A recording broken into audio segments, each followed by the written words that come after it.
Hey everybody, Hello. welcome to Pinksters podcast live. The first 5 minutes will be just us making sure that our sound is okay. And also I will be talking to you guys about a little bit about what's going to happen. Morning, Mello. We'll also be greeting people as Morning. well. We're currently restreaming to Twitter. So shout out to all my Twitter people. Twitch as well. Hey everybody over Twitch and YouTube. I'm hoping, guys, that we are live this time on every platform that we were meant to be on last time. I do want to apologize, guys, everybody over on Twitter who didn't get to watch the first podcast due to technical issues. Morning, Jay. How you doing, lovely? Morning. Right. All sounds good. All sounds good, Joe. Got no echoes or anything else? No, no echoes. No echoes this time. We're all good. We're good. Good. How is everybody's morning going today, guys? I hope you're all doing fabulous. Currently up at heart. Huh? Currently up at heart on Periscope. So, yeah, the heart on Periscope Twitter is basically you like Too early to tell. Yeah, I know that feeling, Jay. Jay, don't forget to tell the kitty cats that they got their little catnips coming for waking you up to join us.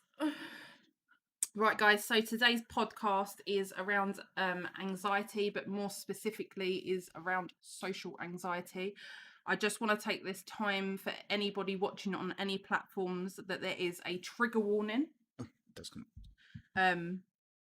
This podcast does contain sensitive content around mental health, in particular anxiety, and people's stories and events around anxiety and mental health. So if you are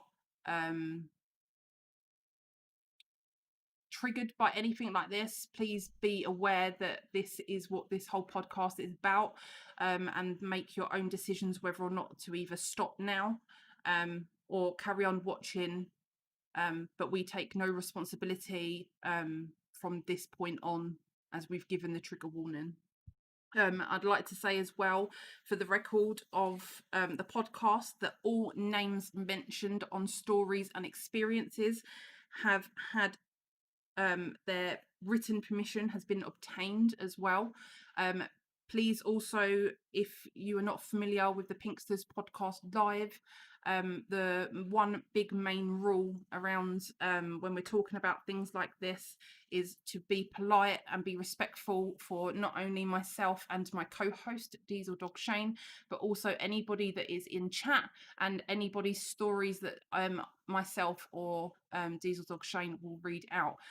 It takes a lot of courage to come into things like this, whether it is with your story or whether or not it is just joining in. Again, trigger warning, sensitive subjects around mental health are coming up. Morning, Sluggiff. Morning, Sluggiff. How you doing, lovely? Hi to everybody on Twitter as well. I can see that we are officially live on Twitter this time. If you do have any questions or anything, please do fire away. And please do bear with us because we have a lot of chats going on as well. So we will try to get to answering your questions or talking to you, saying hey and interacting with you guys. If you do have any questions, please do feel free to ask them. And as soon as we are able to, we will come back to you guys. Okay, so starting off the podcast. So today, like I said, the podcast is around anxiety, more to do with social anxiety, but there will be a little bit of descriptions around anxiety itself. I often get asked by people what anxiety is. So I'd like to explain that according to Mind Charity, anxiety is what we feel when we are worried, tense, or afraid, particularly about things that are about to happen or which we think could happen in the future. Anxiety is a natural human response when we perceive that we are under threat. It can be experienced through our thoughts, feelings, or physical sensations. That is the definition from the Mind Charity. I'd like to add on from my experience as well, guys, that it's not only that, but it's also anxiety around things that have happened in the past. which wasn't particularly covered in that definition there. So there are many different types of anxieties or mental health illnesses that go along with anxieties. A few types of these anxieties disorders, but not limited to these, are generalized anxiety disorders. This represents excessive fear and anxieties about different things for more than 6 months. Agoraphobia, this is something I personally suffer with. Although this is now a standalone diagnosis, it is part of the anxiety disorder section about being in 2 or more different situations where one believes they can either not escape, for example, open spaces, in a crowd, public transport, or even being in an enclosed, unfamiliar place such as shops, etc. My personal experience around this one, anybody can ask about, even though I do go out and about now. I do still have these anxieties with my agoraphobia, and I do still have it's not something that I can get rid of. It's going to be with me for life. The other one is body dysmorphic disorder. This is an experienced obsession and compulsions relating into your physical appearance. A lot of people don't normally relate this to anxiety, but it is a massive one for anxiety, and it sits alongside it. I sort of touched base on it in the first podcast, and it is basically the individual seeing things about themselves that not everybody else sees or is reality to anybody but themselves. Some other anxiety disorders are things like health anxiety. I was told by a doctor once that I had this, but myself and Diesel Dog Shane now know that the doctor was incorrect and I was actually correct about my health. Is CPTSD or normal PTSD, panic disorders, general phobias, or OCD. Again, this is something that I suffer with. There are many different types of OCDs. I won't be going into them in this podcast, but they will be brought up in another podcast. And social anxiety. So today we will be concentrating on people's stories around anxiety, as well as social anxiety itself. You all right? Yeah, sweet arms. So guys, I just want to make it aware as well. I did touch base with people on my Discord, which Diesel Dog Shane at some point will be putting the link into the chats wherever you are watching from, guys. Myself and Diesel Dog Shane both suffer with different types of anxiety. We are having an anxious morning today. Myself, because this pretty much can go to 10,000 plus people, and I have massive anxieties about being center of attention, or social anxieties, massive, because I'm potentially talking to a massively big crowd. So please do bear with me and Diesel. We are trying our best to get through this subject as well. And again, I want to put the trigger warning out there. When I read the stories that people have given me to read out live on stream, some of them do get particularly involved. So please be aware of this. Also, please be aware as well, guys, like I said at the beginning, feel free to ask anything. Feel free to tell us your stories.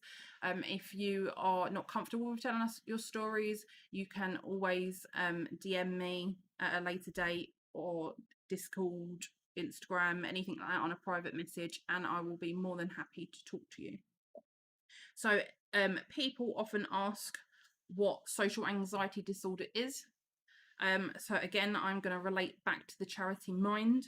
So according to Mind's definition, social anxiety disorder is a diagnosis which means you experience extreme fear or anxiety triggered by social situations, such as, but not limited to, parties, workplaces, or any situation in which you have to communicate with another person.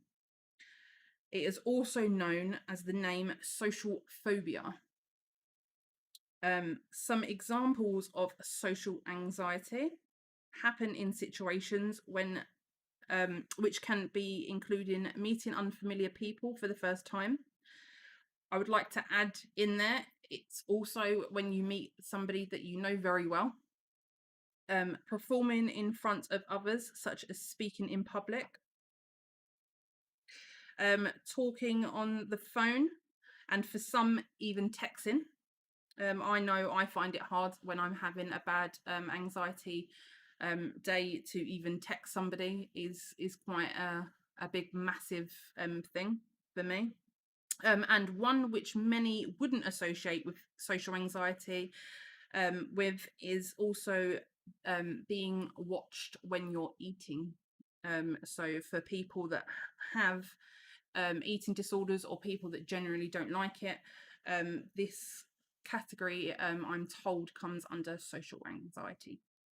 I didn't know that until recently when I researched into it. I have had quite a lot of, I have eating disorders, and I honestly didn't know that it was categorized under social anxiety. Yes, like if apparently so. Upon researching social anxiety, if you don't like people watching when you're eating. So when I was, I'll go back to when I was 16, and with my first boyfriend at the time, I absolutely hated, with a passion, people watching me eat. And when I went to meet his family for the first time, I was pretty much forced into sitting down with a big, massive roast dinner, and was expected to eat in front of them, which set off a massive anxiety for me. And I ended up running out of the house because I couldn't do it. It was the first time that I'd met them, which was also a trigger. So my social anxiety there was massive. So yeah, so I'm told. Anybody feel free to correct me if I'm wrong, but it is basically around what I had to research into social anxiety to do the podcast, and they were off credited websites, so and credited charities that I've also asked. I didn't know that. I didn't know that explains why I struggle with it since I had the eating disorder. Yeah, I honestly didn't know that either until I'd done the background research into it, and this was something that I struggled with, like I say, well, probably even before I was 16. But that's the first real big time in my head that I can remember that was a big anxiety attack around it. I never really liked it from the beginning. It is said that other people, is not just eating disorders, people with just basic social anxiety or complex social anxiety also have the dislike to people not liking. It's not even just eating, people also do it with drinking as well. So I definitely know that I can relate to that, and I'm sure that you can relate to that as well. If you do, anybody else in any of the chats have any stories maybe around being watched whilst you're eating, whether that's an eating disorder, whether that's drinking, or whether that's just general experience, do let us know in the chats, and we can talk about that. So social anxieties or anxiety disorders in general can show in many different forms. Just a few ones that I've picked out are things like panic attacks, flashbacks, or nightmares. I have them massively, even so many years on from my rape and abuse. I still have nightmares, and I still suffer with insomnia due to not wanting or my body not wanting to go to sleep because I have the flashbacks, I have the nightmares. Feeling hopeless or low, constantly worrying. I want to put that as constantly being anxious. Obsessive thoughts and behaviors, fear of social situations, and phobias in general. Like I say, this is just a few things. If you guys have any other things that are examples of how your anxiety or social anxieties come out, do feel free again to put it into chat. But they're just a few examples. So before I go on to reading people's experiences and stories, I'm gonna again virtually pause the podcast and tell you guys now that again it's a trigger warning. I know I keep saying it, but I have to protect my followers. If you are sensitive to any information regarding anxiety or any situations, please do feel free to either shut off the podcast or mute us. We take no offense at all. And I will put a thumbs up when the stories have been completed. I'm going to start off the stories in a bit, but what we're going to do, so if you guys have any questions so far, let us know. I'm going to pass over to my co-host, who's going to tell you a little bit around his anxieties as well as social anxiety. Hey guys. So my anxieties, I have social anxiety, which I can get quite badly some days. As in, if I have to go to town to go to a shop, say food shopping, I will always in my head think about the quickest way around the shops, where I have the least amount of contact with other people. And if there's a huge crowd of, well, even if there's a crowd of 3 or more, I get the feeling of being overwhelmed.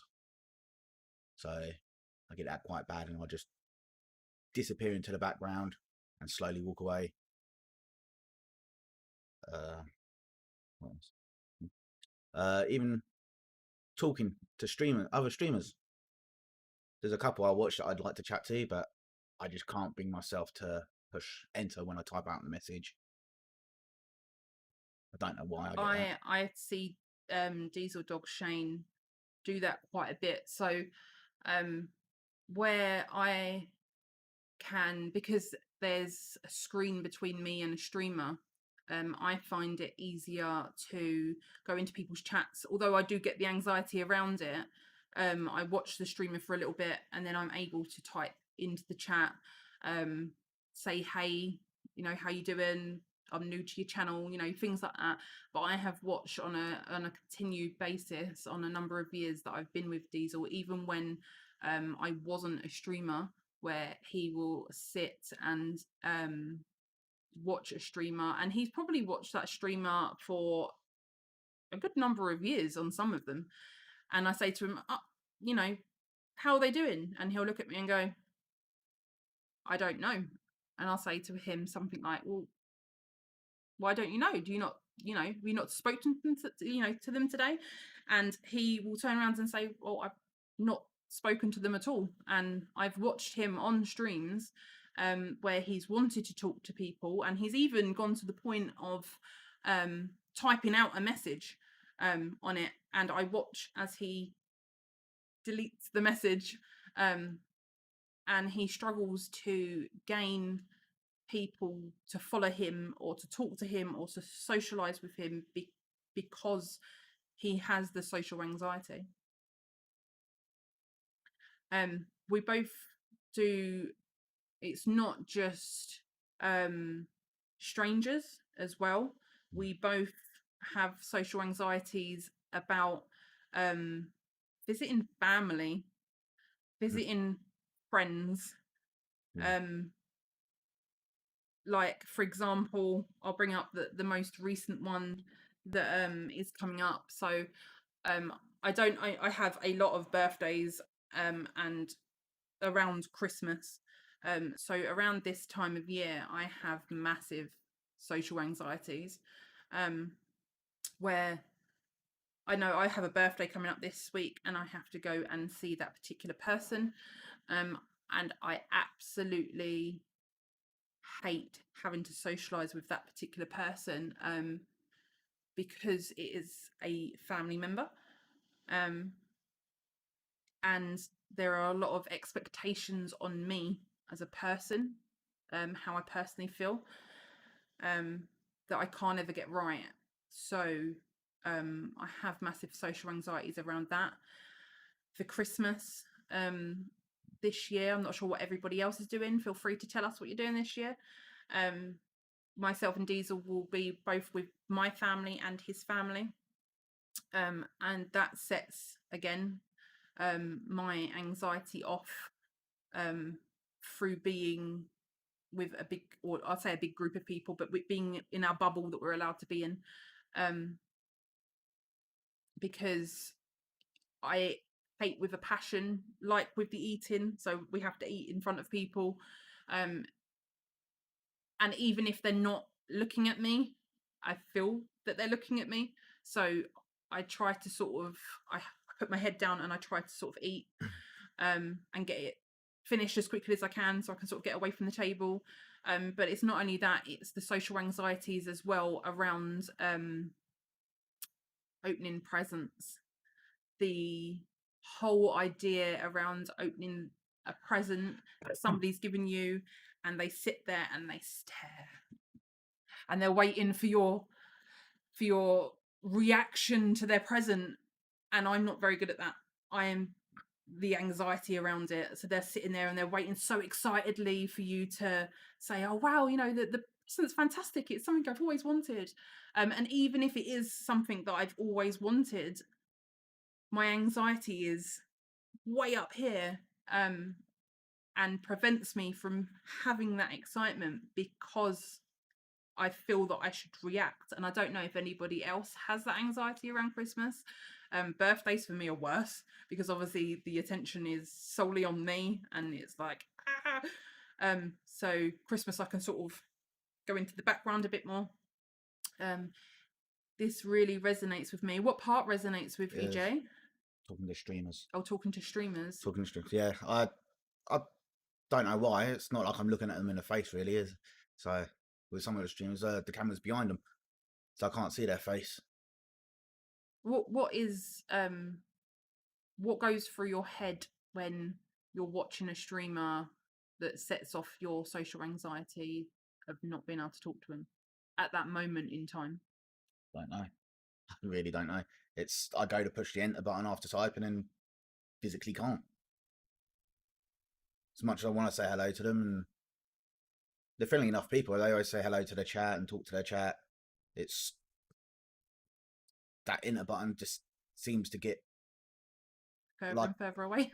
Yeah, or it becomes like a, I don't know. It feels like pressure. Sort of like peer pressure. Yeah. I do want to say for the record though, guys, if we do watch you and don't talk in your streams, it is nothing on the streamer. So if we follow you and we don't talk but we lurk or anything like that, it is nothing on the streamer's ability. It is mainly to do with our social anxiety. So if you do see us in your chats, do feel free to say hi, because it might actually push us out of our comfort zones enough to say hi back to you guys as well. Jay, what do you feel when you can't push the send button? Just wondering. For Christmas, I will be with 12 people. It's going to set off my anxiety real badly. Yes. I can resonate with that massively. So our Christmas dinner for the first time in many years is going to be with a number of people, and it's going to be massive, especially as I'm sure Sluggith and anyone else that has eating disorders can resonate the fact that you're having to sit at a table with X amount of people, and like I say, a lot of the time they're not watching you. Um, But but the anxiety that gets into your head around the fact that they could, or they might be, and you've not noticed. Um, or even the anxiety, like I say, about the Christmas present unwrapping, um, just being there with those people as well is a massive one. It all builds up. So by the time you get to maybe the meal or the um, present opening or saying hi to the next person that's there or having a conversation or playing the games or whatever it is you do on Christmas, if there is a situation where it builds up too much, just take your time out and self-care to whatever you can on that day, because I know that I know this is going to sound really silly, but I have to, during Christmas, Boxing Day, my birthday, anything like that I have to socialize with family, friends. The toilet, the bathroom is my paradise. And I find that if I'm overwhelmed and I don't want to show people, I take 5 minutes.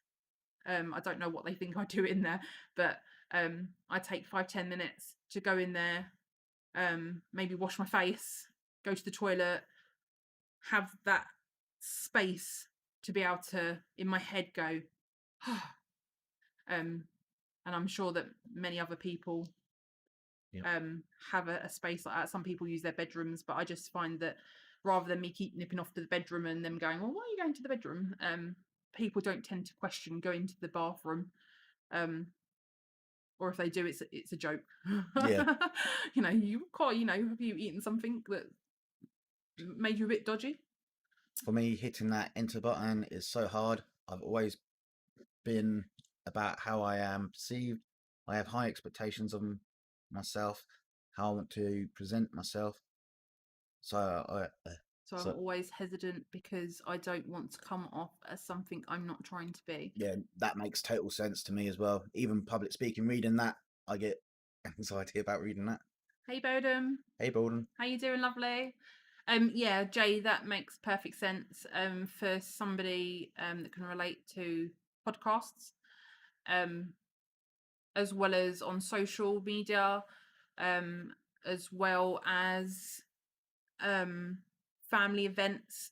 So I have a few people, family friends that are narcissistic, or have narcissistic traits. So um I try to I try to not let my social anxiety fall plundering through the floor from something they may say. Um, I have high expectations of how I should and shouldn't be viewed, around them as well as on social media and things like that. So I can completely resonate with um, what you're saying. I don't want people to get, you know, the wrong idea of who I am. I am who I am. I can't change that.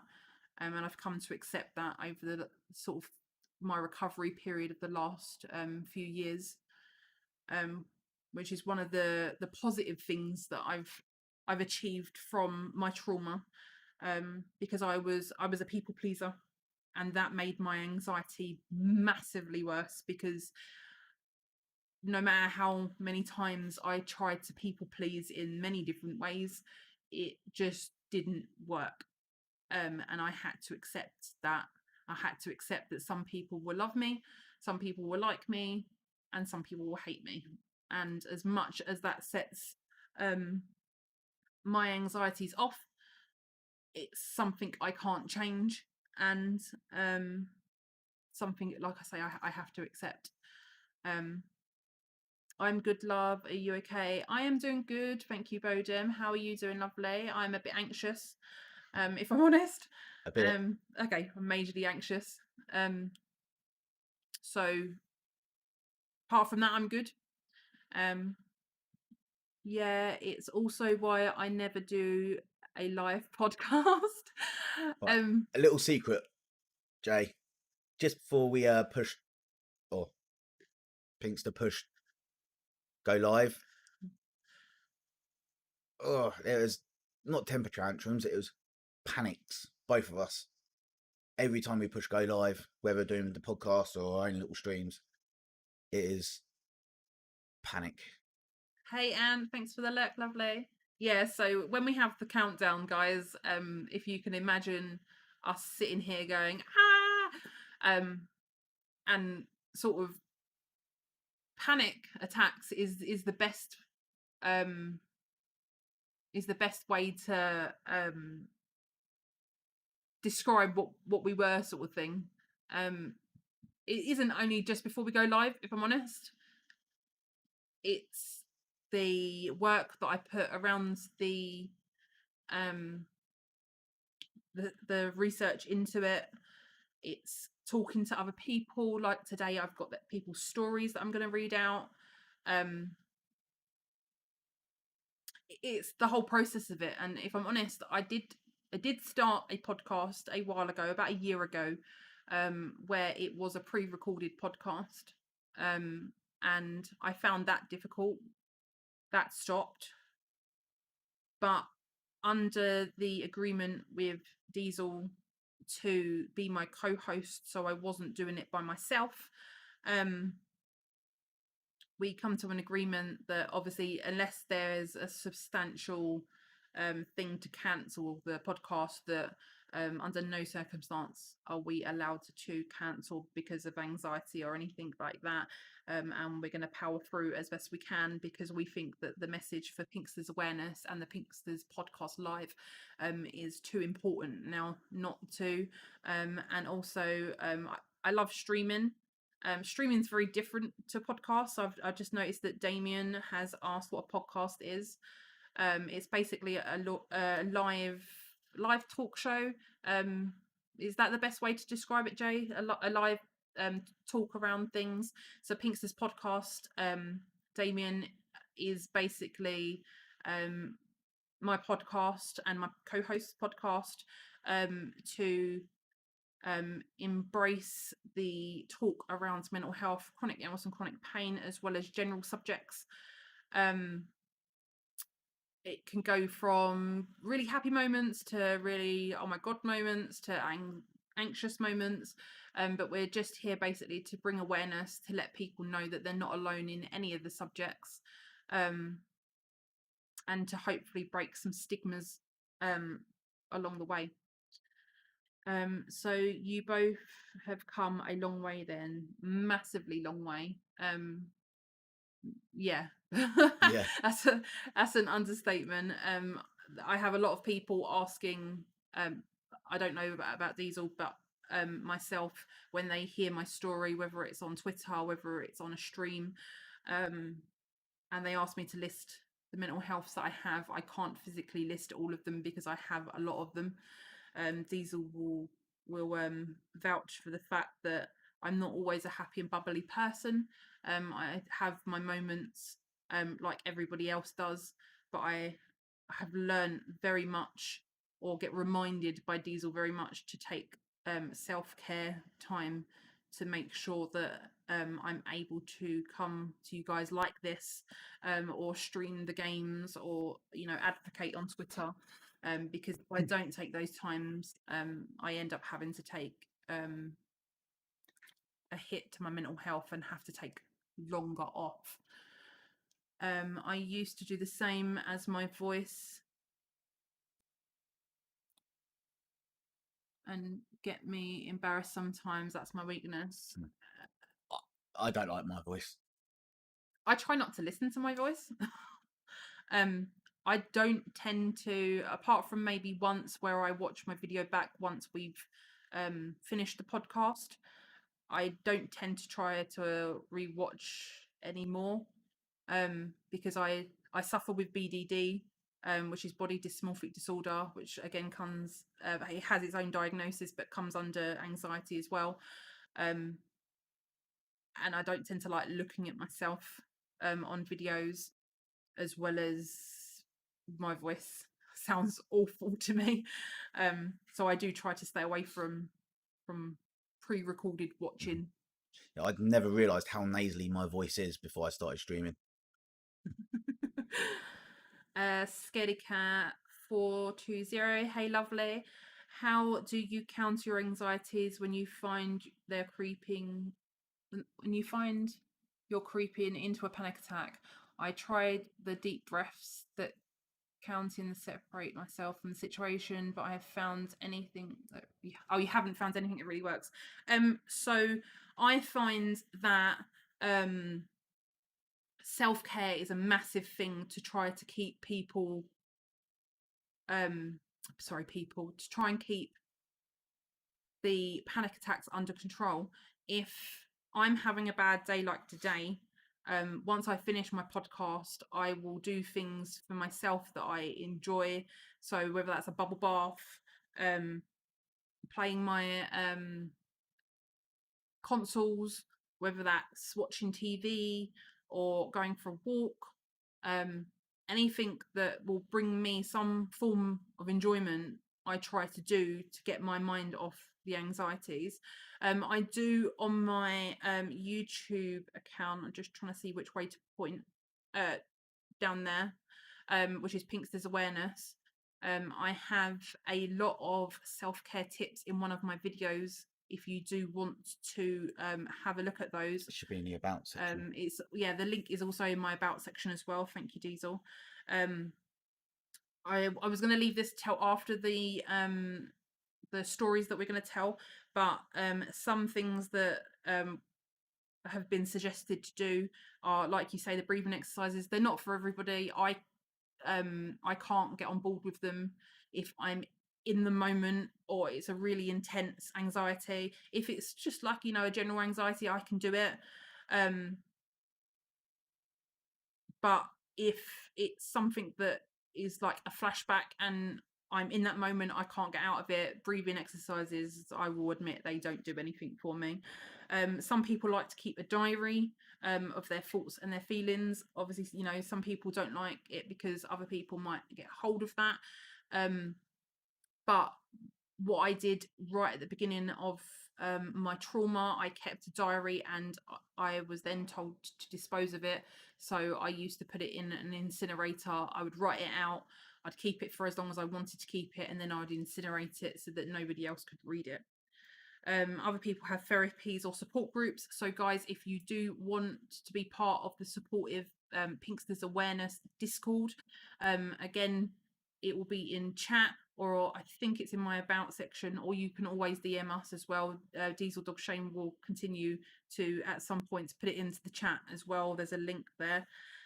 Some people use medication, or some people like me, as I mentioned on my last podcast, do silly things like when there's nobody else around, I turn the music up and I sing from my highest, probably really, really, really horrible voice, but I sing like nobody else is watching. I do, or myself and Diesel both draw, so we do drawing therapy, and we stream and we play games as well.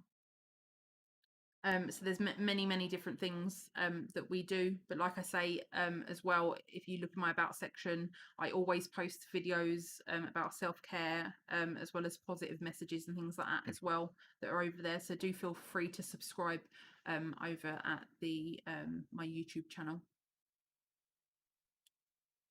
My voice sounds awful too. I'm sure it doesn't, Vodum. I think we all have this thing around our voice that nobody, I don't think, likes their own voice when they talk back. I feel that I sound a bit squeaky and a bit out of tune. Diesel a nickname, or is it your actual name? No, so Diesel is our dog. We have a Labradoodle. His picture can be found in our Discord as well. He is going to be 2 in January. He's a Labradoodle and he is a massive puppy. Biggest, cuddliest bear ever. We would have him on stream, but he'd probably wreck the whole set up from being too excited about being shown to everybody. So Diesel Dog Shane, his name's actually Shane, and Diesel Dog, It's that's our our dog. dog. So self-explanatory there. Thanks. I will go check it out. I appreciate it. No problem, Scaredy Cat. Guys, for anybody that wants to follow us, or follow me, should I say, on my socials, they're all around the screen, but a lot of them are in my about section as well if you're on Twitch. And also will be in the description as the video uploads onto YouTube, which I have to point out as well for people as well that came to me and asked why the video hadn't been uploaded. It is a pre-recorded setup, so when we finish the podcast, it can take up to 24 hours after. I don't know why it does this, but if you want to watch it, either nip over to my Twitch, or you might have to just wait a little bit for it to come up onto my YouTube. Horrid Blue, welcome. You always manage to make me laugh and put me off of what I'm talking about. The reason it takes so long is because YouTube has to process it and then pull it up as a new video. That is the reason why. So yes, Porridge, his name is also Mr. Statham. Would you like to tell them about Mr. Statham? Jason loves you. So Horrid Blue and Diesel Dog Shane have a little bit of a bromance going on. And apparently Horrid Blue thinks that Diesel on stream sounds like Jason Statham this one particular time, and it stayed as a joke. And Diesel decided then to put up, I don't know if you got it on your new one, have you? As one of his commands that Jason loves you. Yeah, they're a little bit unique. So on that note, again, I'm going to say about a trigger warning now. I'm going to start reading out people's stories. So hey Sky, how you doing, lovely? So if at any time it gets too much, do feel free to either mute us, turn the podcast off and rejoin us. But if you do want to carry on watching us, you do feel that you have to mute us because of the sensitivity, I will put my thumbs up when we've finished reading the stories. But if you can bear with us and listen to the stories, do feel free to ask questions. I will stop after I've read each of the stories, and we can discuss and answer anybody's questions about the stories. And just to reiterate, anybody's names that I use connected to their stories, they have given full written permission. How you doing, Sky?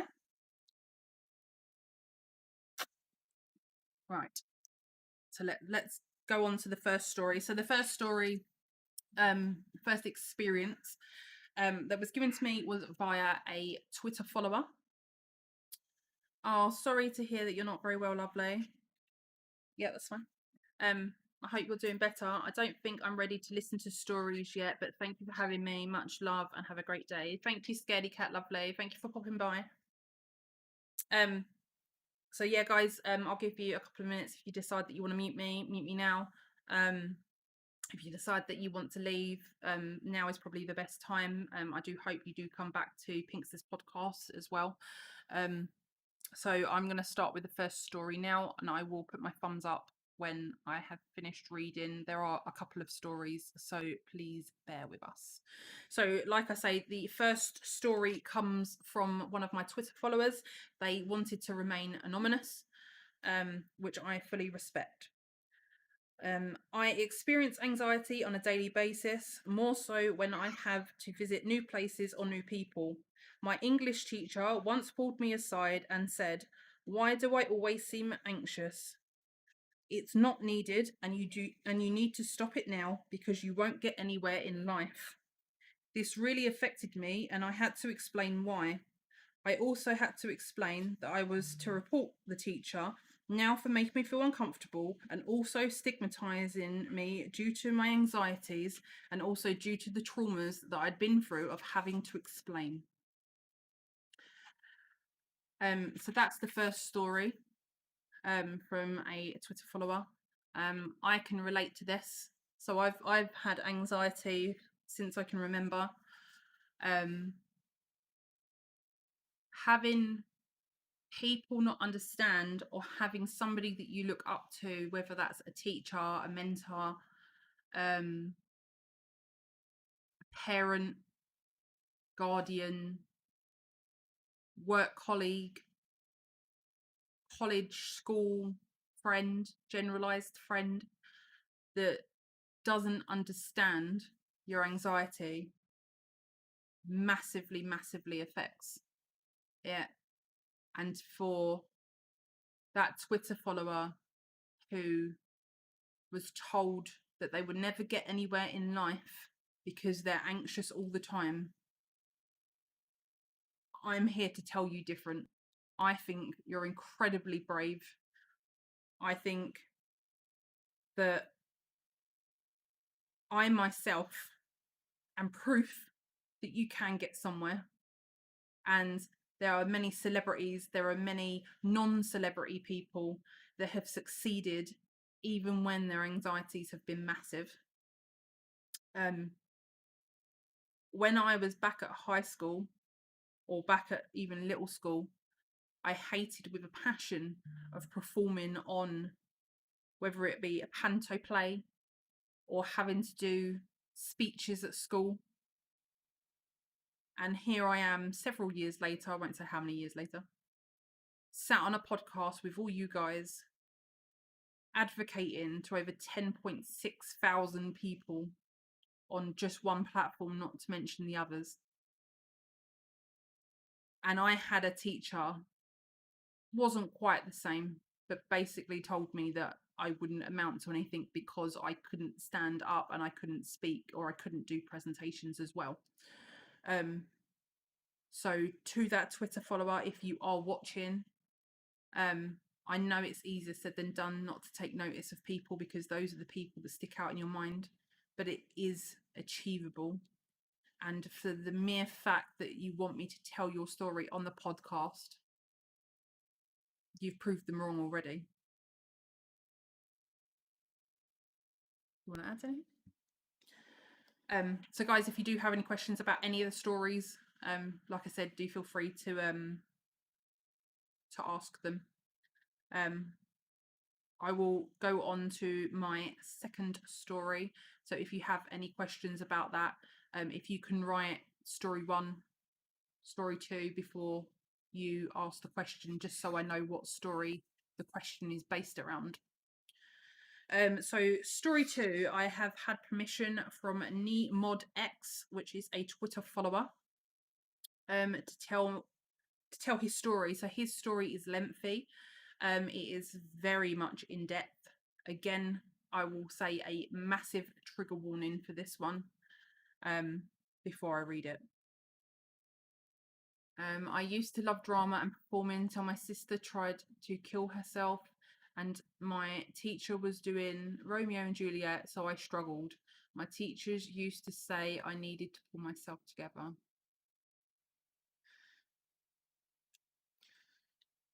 That is Disgusting. Yeah, beyond belief. And I'm so sorry that your teachers didn't get something that they clearly is a standard thing to grasp the concept of the fact that you've gone through something like that and that's why you struggle.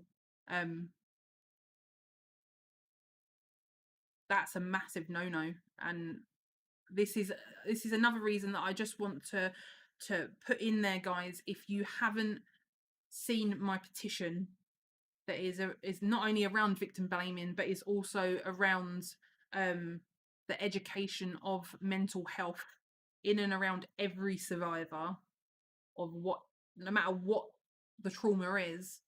I have a petition on change.org, and if you would like that link, please do feel free to DM me on any of my socials, and I'm more than happy to send it to you. We are trying to reach 10,000 signatures to bring education into places like schools, to educate teachers, and as well as students, as well as going into workplaces. I need 10,000 signatures to take it to number 10, to make a difference in bringing the education around things like that. The impact of teachers are massive. I still remember my primary 7 teacher calling me a waste of space when I messed up on something. Wow. The problem that there is, I completely agree. Teachers have a massive impact on you. They, apart from your parents, are a prime key adult or figure in your life of growing up.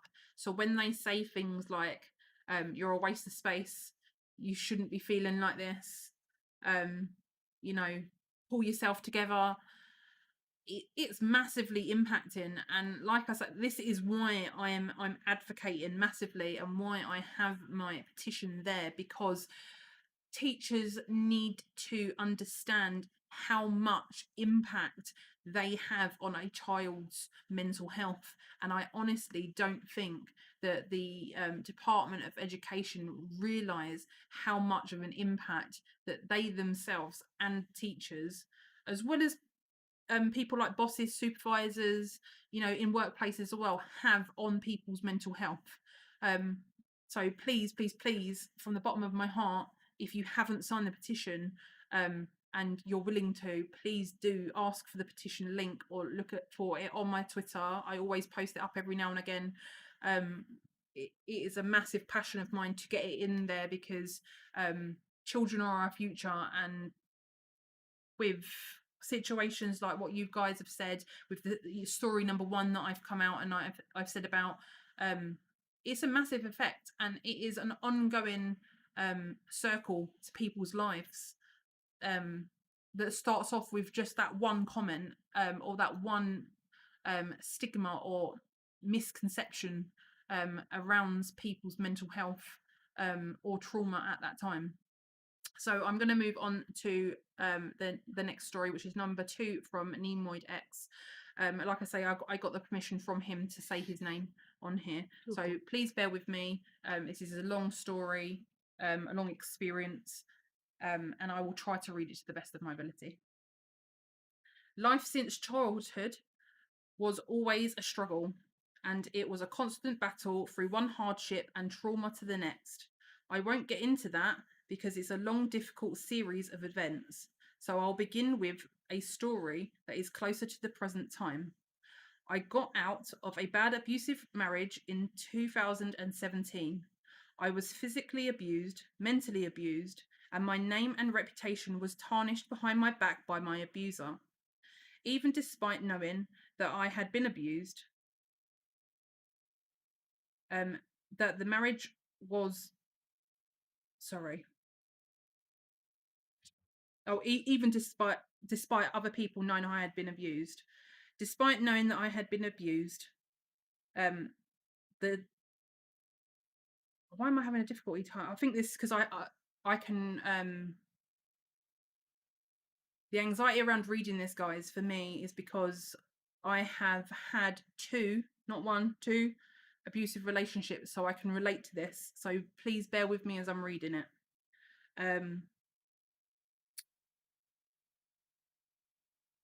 Where was I?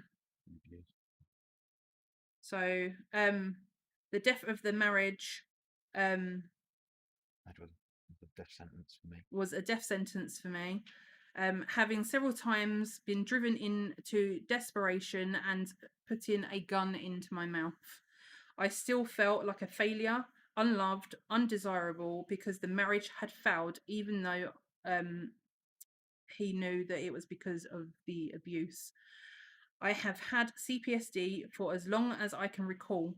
I can't remember what it is like to not have it, though now it is significantly dulled thanks to my new wife. A major trigger has always been loneliness, silence, and anything that traps me in my own mind. I worked on the road after the divorce. I spent 2 years traveling the United States and the world, moving from one job to the next on my own. I had nobody to talk to and no one to socialize with, and on one particular occasion, the hotel walls closed in. As often happened when I had anxiety or panic attacks, it started with an extreme feeling of uneasiness several hours before, the inability to feel calm. This feeling would build, and there would be nothing I could do to stop it. Thoughts in my head, like I was trapped and that I would die alone, that I was forgotten and would always be trapped in the cycle of despair, that the pain would never end and all my efforts were completely pointless. The thoughts would shift into flashbacks, memories of people that I loved who died. I'd see their faces and then the tears would start. I'd cry uncontrollably, remembering the few people I felt that cared about me who had passed. Then it would shift from the memories to something more akin to some dynamic claw dragging me into a black hole. I wouldn't be able to recognize any of my surroundings. Everything that was there was no longer there. I could only feel the unbelievable sorrow and loneliness. The pain was all that I the pain was all that was real. The horrible images I'd seen, created by my own mind, blocked out any other vision I had. My muscles were tense beyond my control. I would shiver and spasm, fall into the floor. I would vomit, cough, and cry. I could feel it happening, but I couldn't really give it any focus. I could feel my blood pressure increase into my face until the capillaries in my eyes and the surface of my skin burst, causing minor bleeding from my eyes and red spots to appear all over my face. This happened in a particular hotel when I was stuck in Vermont on a job, for what I recall being 5 hours.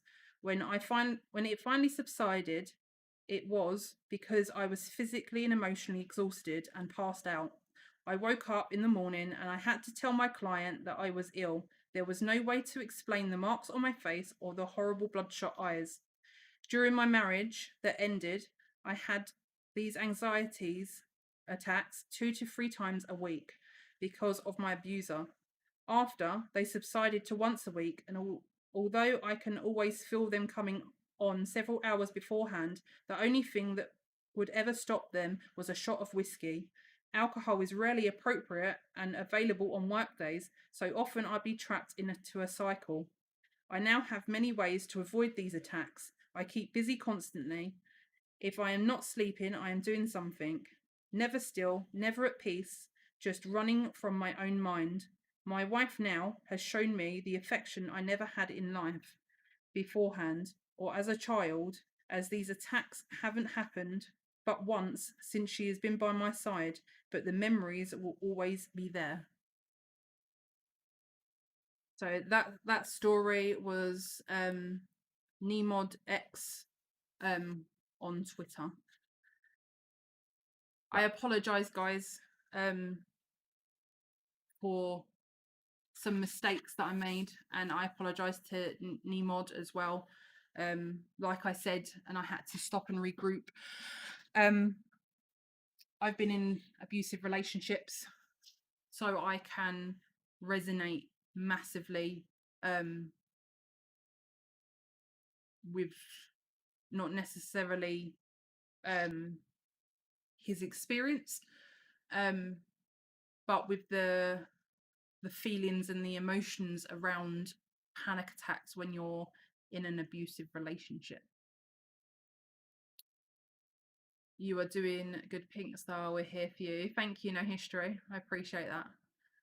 As I said, guys, this is quite an in-depth podcast, and it will eventually get to a stage where I am able myself to talk about my abusive relationships, and separately my rape incident. But at the moment, I'm not quite as brave as everybody else that I'm reading stories out for on there, but I will get there. So if anybody has any questions about or discussions around story number 2, do feel free to write the number 2 and put them into chat now.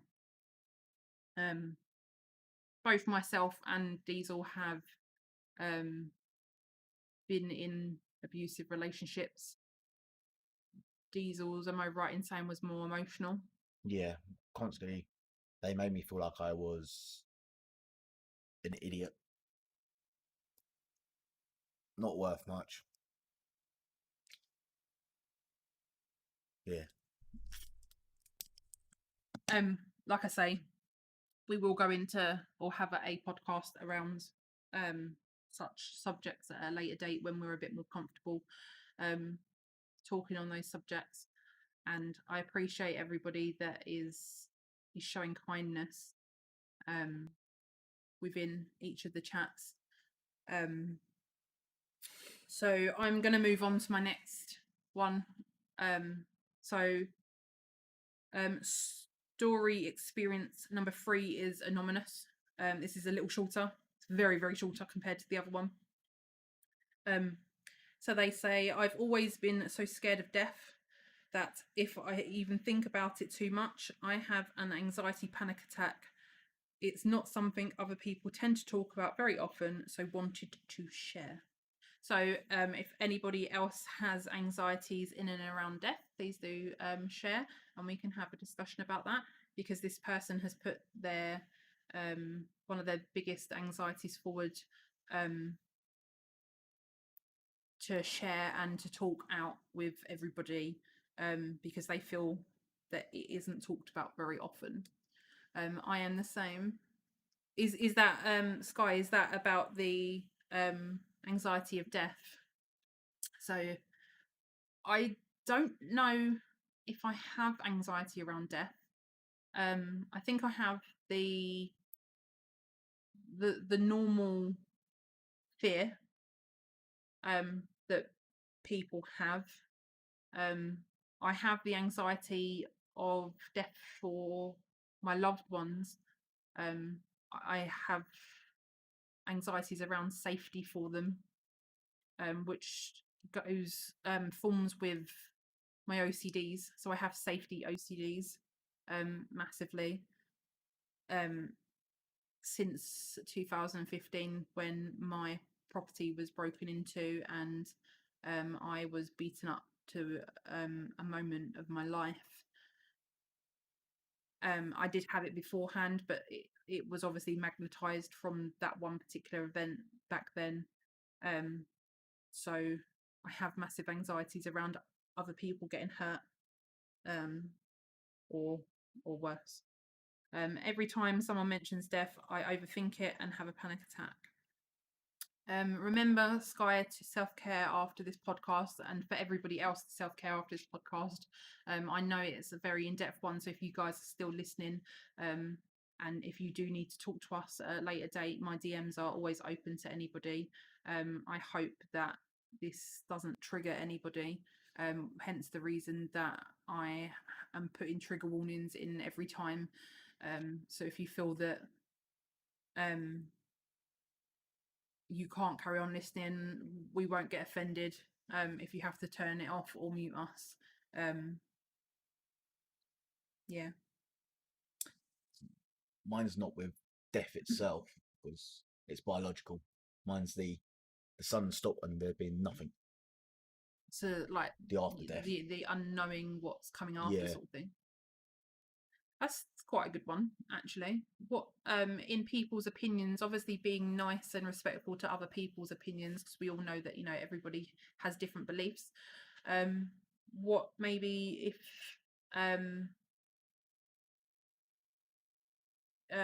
like what your opinions are that happen after death? so I hope something. I'm not religious, but I hope something. There is something after. I really do.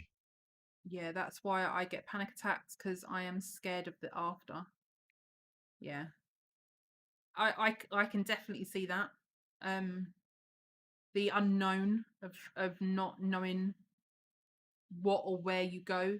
I can definitely relate to that, because that's my fear of people that are my loved ones that have already passed. Like, where are they? Will I get to see them again?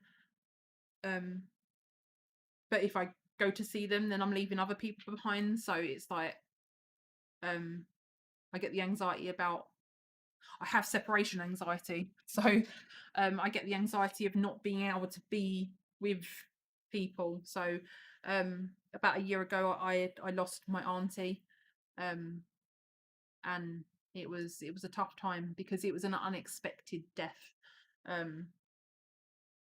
She suffered with COPD, and she became unwell, and eventually her heart just gave away, very, very unexpectedly. So I'm going to go on to, I've got two more stories left to read out, guys, and then we'll go back to generally chatting about anxiety.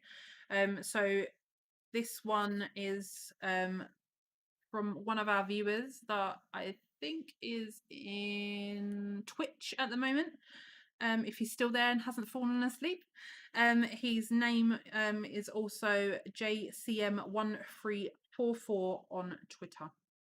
Again, he has given me permission to read out his story live on here, and it is written permission. That would be me.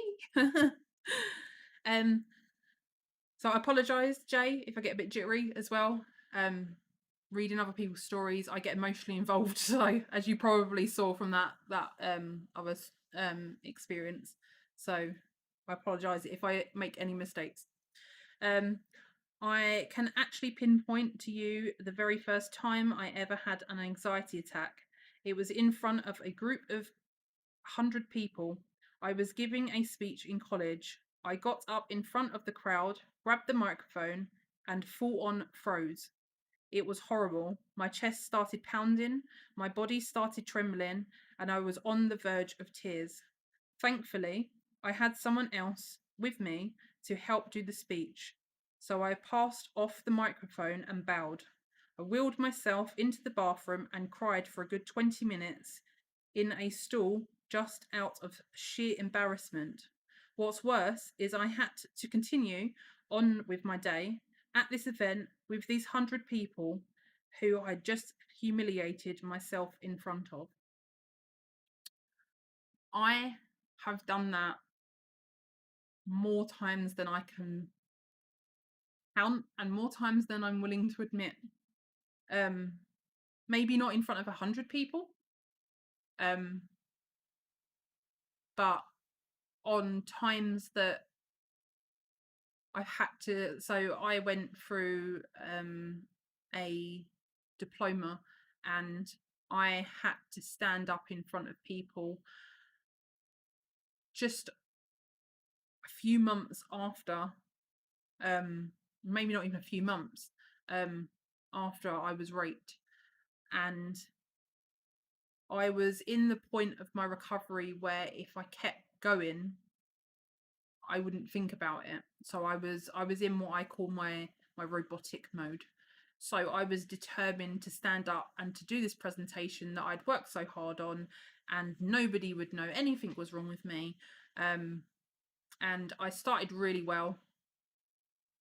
And halfway through it, because it was actually to do with mental health, I froze. I broke down. I cried. I didn't even get to the stage that I was able to excuse myself because I didn't have somebody I could hand the mic to. Nobody in that point knew what I'd been through other than my professor at the time.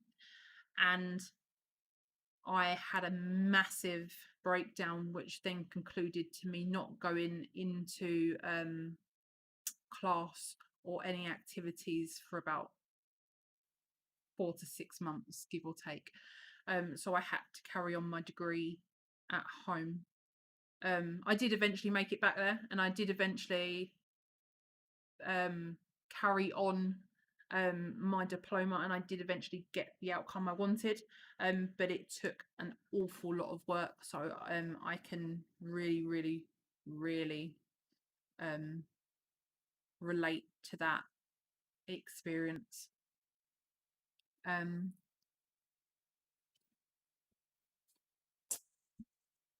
I'm just trying to catch up on chats.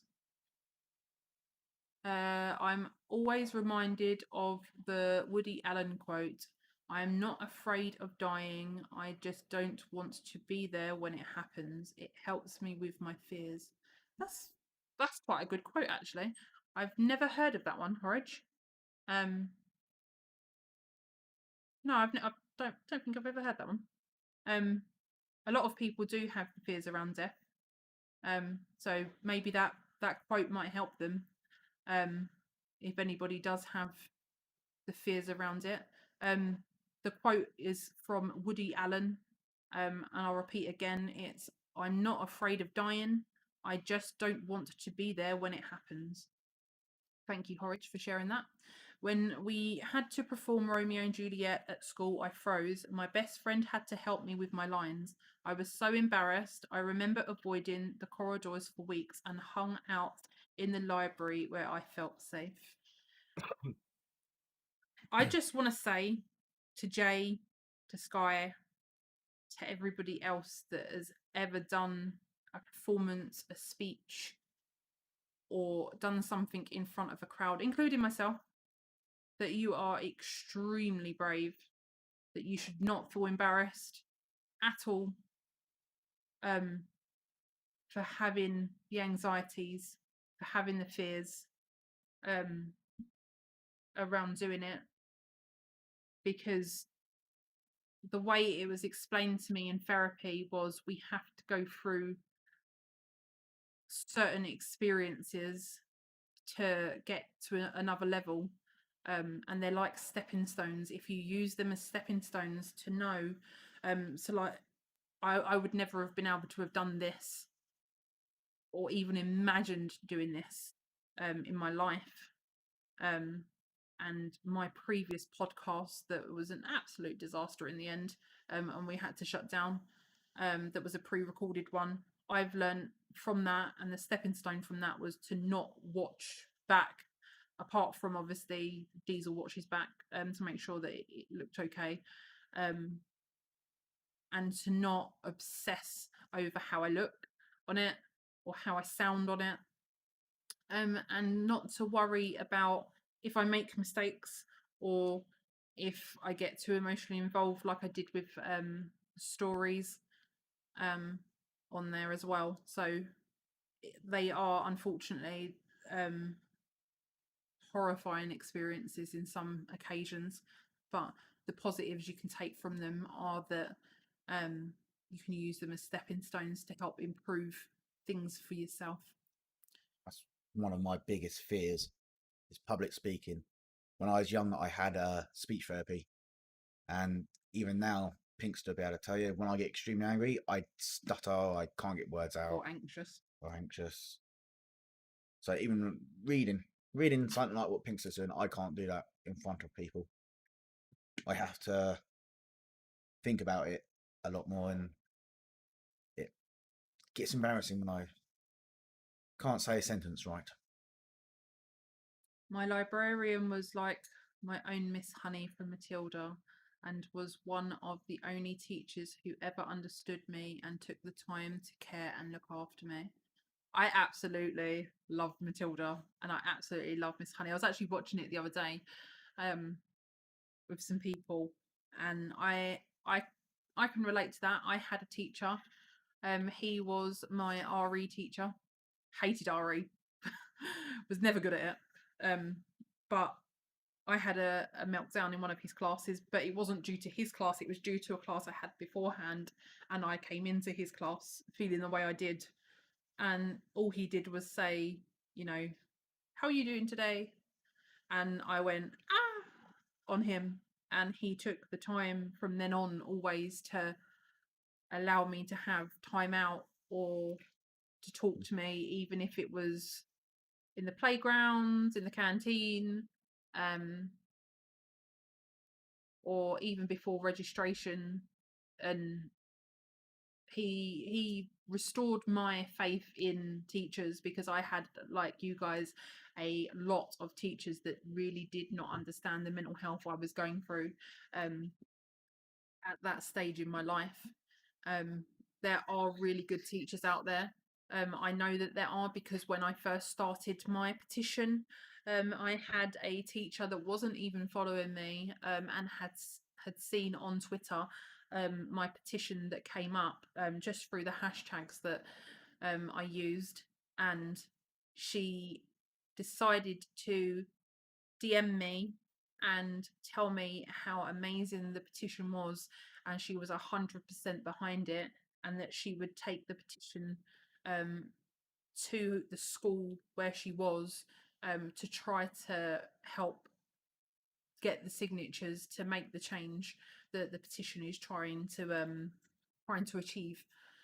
If I ever came in crying or anything, she would just sit and listen to what had happened and never judged.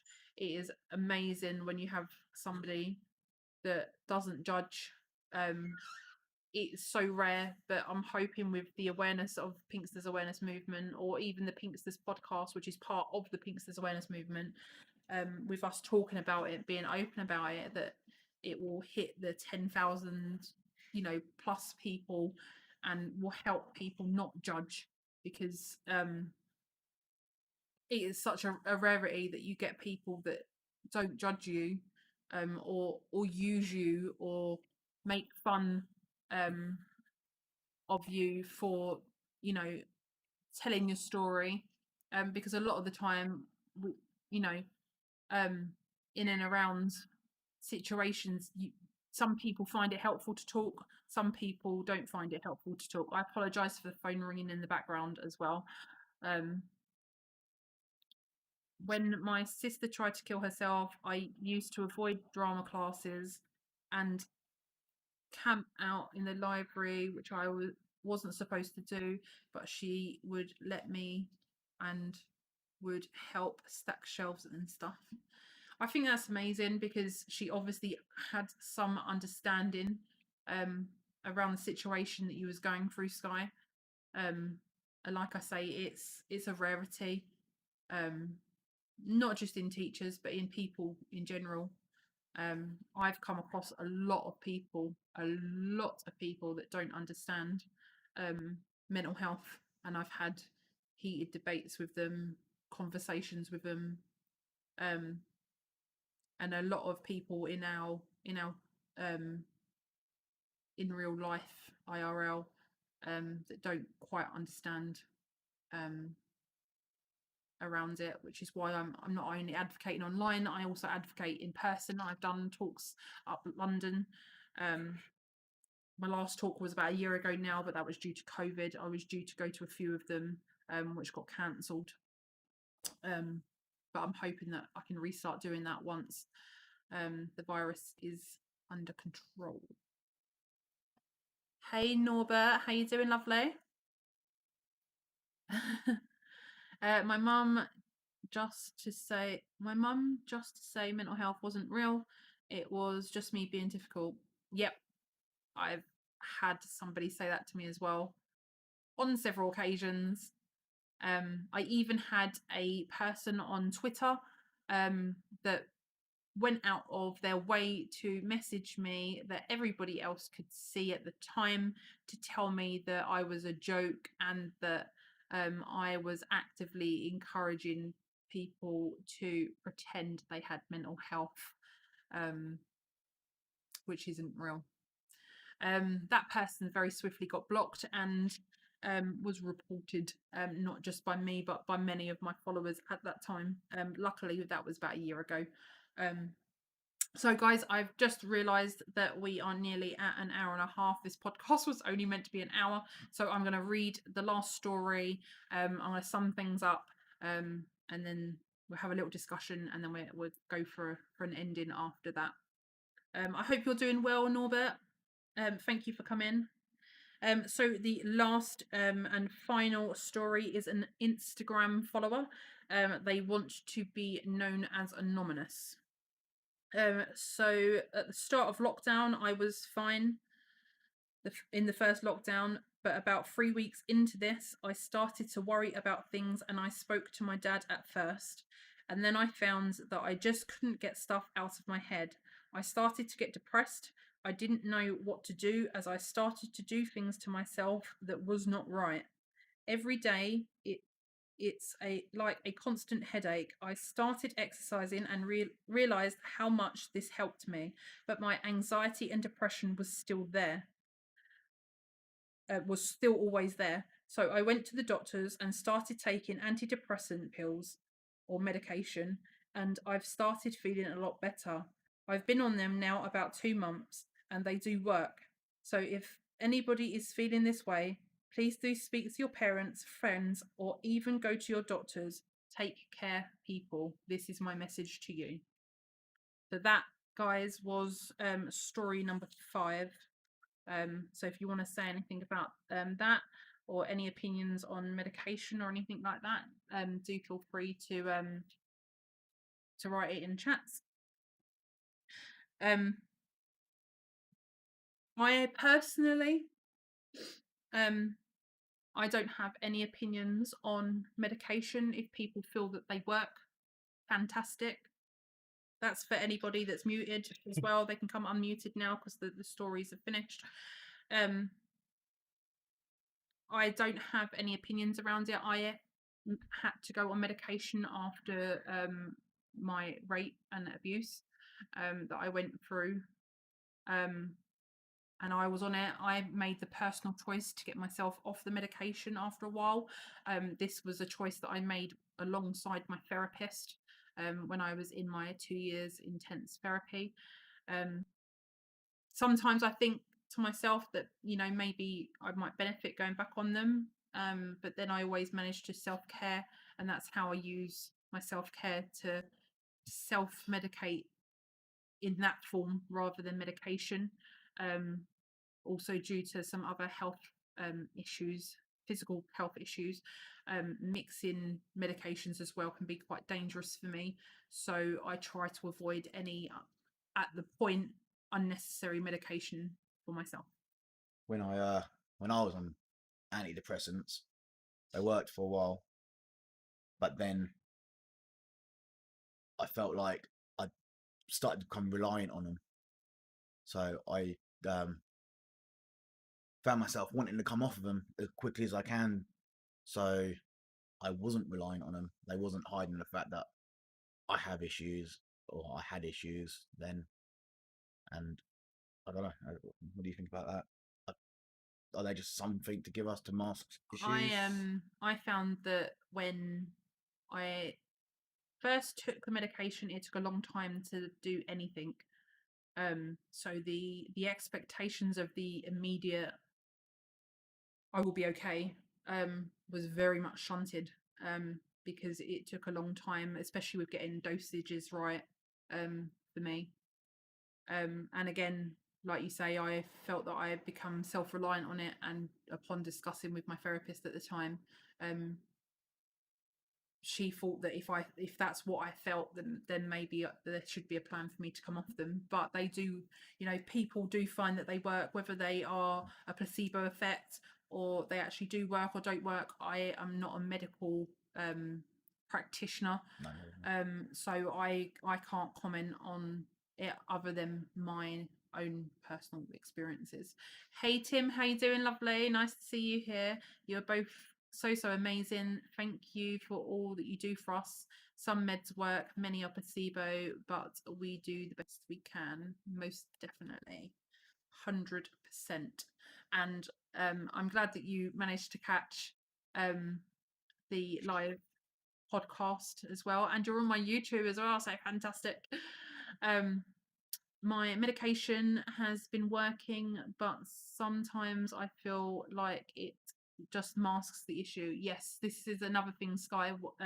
Another reason that I wanted to try to bring myself, for my own personal reasons, off, because I felt at one stage during therapy it was masking my emotions. I was very good at masking. I still can be, because trust me, what is going on inside my head at the moment, yeah, I mean, you may see some of it, obviously, where I was reading out the stories. For anybody that missed them and does want to hear the stories or anything, like I said earlier, it will be on Twitch, as well as will be uploaded within 24 hours. It's YouTube's policy that it's within that time period, but will eventually be on there as well. So you can always rewind and watch. Please do feel free to comment on it as well, about how you found the podcast, especially on my YouTube, as every comment really does count, Right. and likes and things like that. So if you are watching this either on my YouTube or anything like that, please do feel free to comment. I appreciate any subscribes, comments, likes, everything else as well. I am very aware that we have hit an hour and 30 minutes. I'm amazed we actually got past the hour. I was a little bit worried and a little bit anxious around the fact that we wouldn't be able to do that. So I just want to let you guys know that we will cover other anxieties, other mental disorders that have been mentioned or haven't been mentioned in other upcoming future podcasts. Do feel free to DM me on any of my socials if there is a subject that you do want us to cover. We'd be more than happy to. If we don't know all the ins and outs of the subject, we will always research it to the best of our abilities. We are associated with many different charities as well that I have contacts with. And can get the information about if I am unsure. If you did miss last week's introduction to Pinkster's podcast, where we discussed all things about Pinkster's podcasts and the Pinkster's awareness movement, it is over on my YouTube channel. It is still on my Twitch channel, but it will not be there for very much longer because after a certain time they delete videos. So if you ever need to watch any of these back, the best place to watch them back is my YouTube channel as well. So that is going to be us concluding. So if anybody has any comments or any questions, I will give you 5 minutes to put them into chat. Is there anything else you want to add, Diesel, while everybody's... Actually, while I am waiting for any questions, I'm going to get Diesel, if he doesn't mind, to just put the Discord back into the chats. Please do feel free to come along to the Discord. It is like it's a platform server that's like a little chat room. However, it is fully functionally run by myself and Diesel as a mod, and it is a friendly, open place. There's many different things in there. There's pet pictures, mental health, chronic illness channels, a general chat channel in there. There's also an announcement channel. So if I do any new projects, I will always try to put it into there. Like I say, it's a friendly channel. It is always modded by either myself or Diesel. So if there is people that shouldn't be in there, they will be very swiftly removed from there. And it is a very open channel where you can talk to myself and Diesel more personally, and obviously other people that are the Pinksters awareness movement community. I haven't seen anybody else that on any of the chats that have wanted to say anything, so I'm going to wrap this up now, guys. I just want to remind everybody that this has been a tough subject around anxieties and mental health. So if any of it has triggered, please do take care of yourself and self-care, and also know that my DMs on any of the socials that are around us on the picture are open to you if you do need to talk. I appreciate you guys all for being here, and we will catch you again later. So thank you guys, and we will talk to you guys next week, same time, Tuesday next week at 11 a.m. Thanks for watching Pinkster's podcast. Thank you. Bye.